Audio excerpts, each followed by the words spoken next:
చెప్పండి ఎల్ఓపి గారు. అధ్యక్ష, ఈ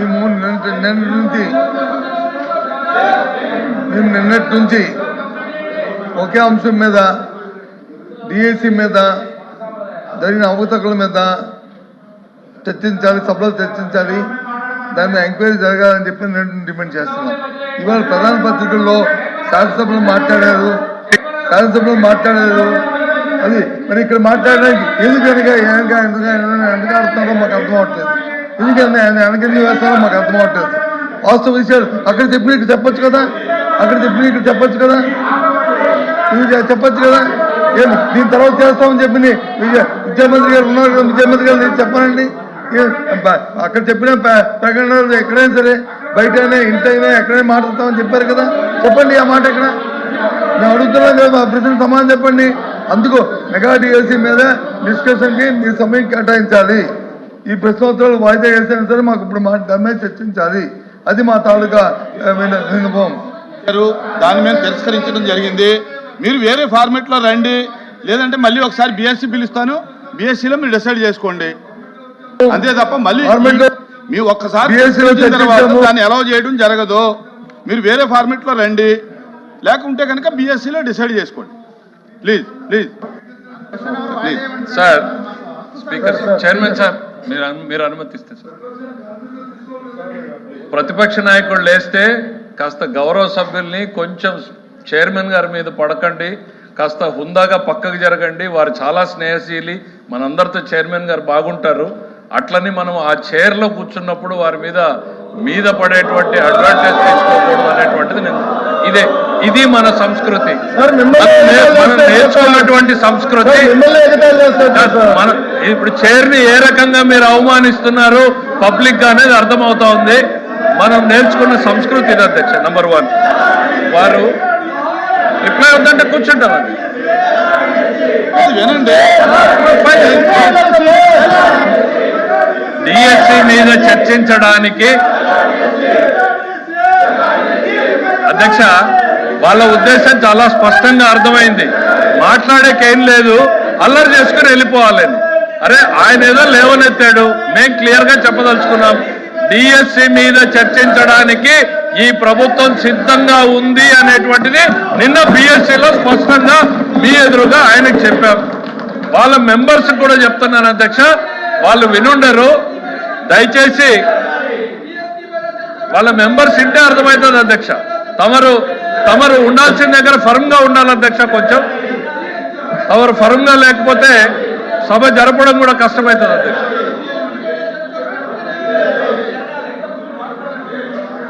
వినండి సార్, గౌరవ ఎల్ఓపి గారు అడిగిన దానికి ప్రభుత్వం నుంచి మా స్పందన ఇచ్చినప్పుడు వినే ఓపిక ఉండాలి. వాళ్ళ అజెండా ఏమైనా ఉండొచ్చు, అజెండా అల్లరి చేసి బయటికి వెళ్ళిపోవడం అనే అజెండా అయి ఉండొచ్చు, చర్చ పెట్టాలనేటువంటి అజెండా అయి ఉండొచ్చు.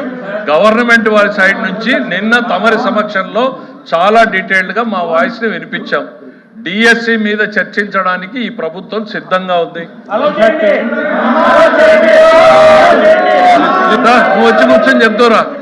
నువ్వు వచ్చి కూర్చొని చెప్తారా మీరు లెజిస్లేటివ్ అఫైర్స్ మినిస్టర్ చెప్పేటప్పుడు ప్రభుత్వ ఆలోచనని వినకుండా మీరు డిక్టేట్ చేయాలనుకుంటే జరగదు, ఇంపాసిబుల్.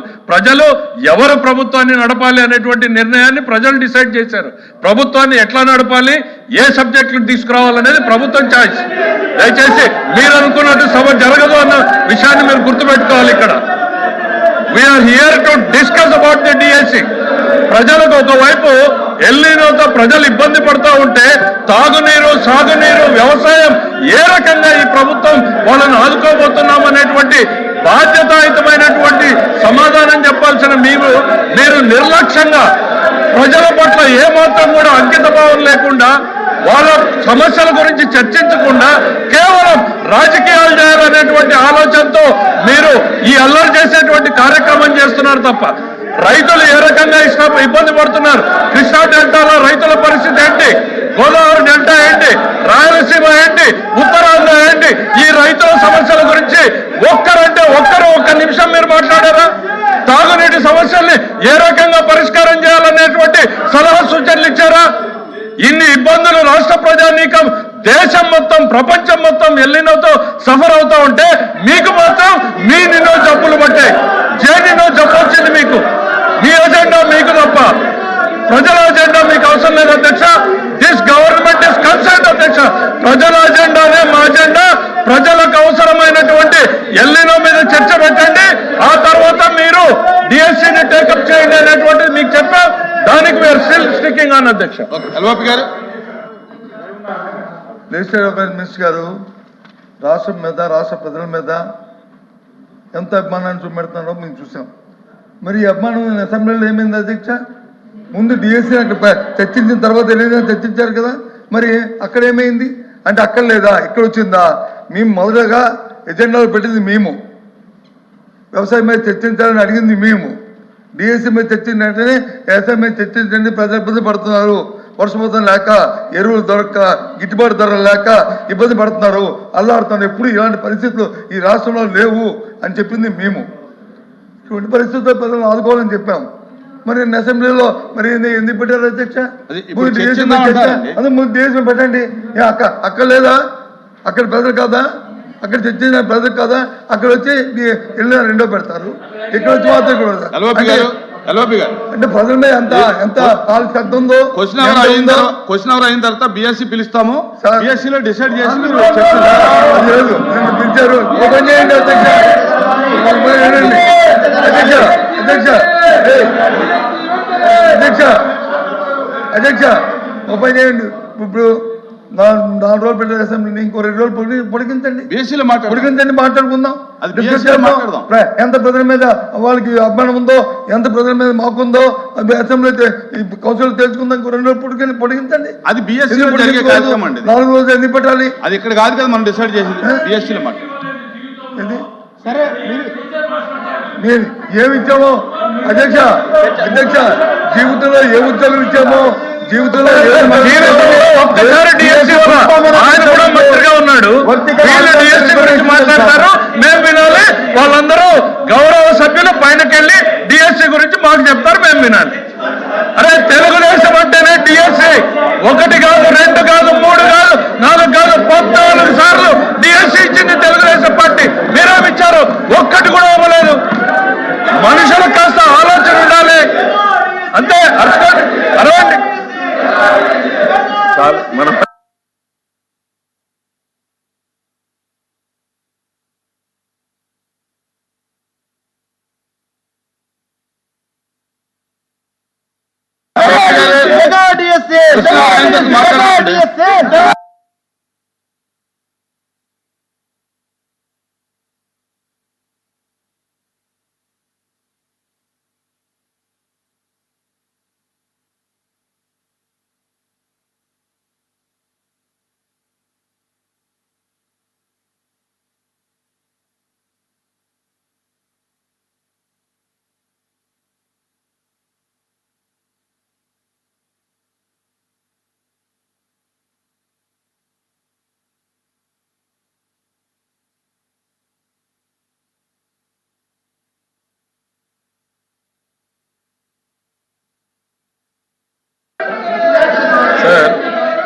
క్వశ్చన్ అవర్ నడుపుతానంత మరి చెప్పినప్పుడు దయచేసి కొంచెమైనా అర్థం చేసుకుని సహకరించి బిఎస్సీ పిలుస్తా అన్నారు, బిఎస్సీలో చర్చించుకుందాం.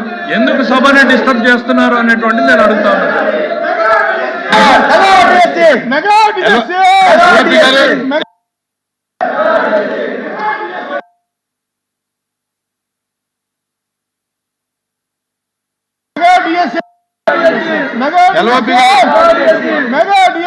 క్వశ్చన్ అవర్ అయిన తర్వాత బిఎస్సీ పిలుస్తాము.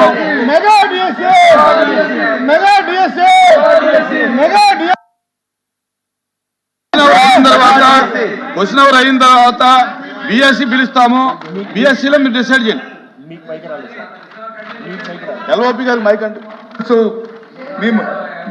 మేము మా పాయింట్ తీసుకుని టైం ఫిక్స్ చేయండి, ఇప్పుడే ఫిక్స్ చేయండి టైం. అంతగా డిఎస్సీ మళ్ళీ ఇప్పుడు చెప్పండి సభలో. దయచేసి సభలో టైం టైం అనేది చెప్పండి. BSc లో టైం జరగాలి. పిలుస్తామని చెప్పండి. అంతే కదా, ఏంటిది ప్లీజ్ మెగా డిఎస్ఏ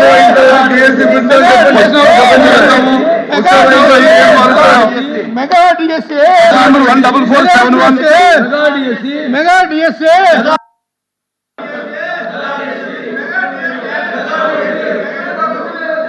ఏ ప్రశ్నకు సార్ ఏ ప్రశ్న వేయండి. ఈ ప్రశ్న మెగా డిఎస్ఏ 95 వక్ చట్టం కింద సెక్షన్ 51(1)(a) ప్రకారం అనుమతి ఇవ్వబడుతుంది. ఈ ప్రశ్న ఉత్తమనం కాదు.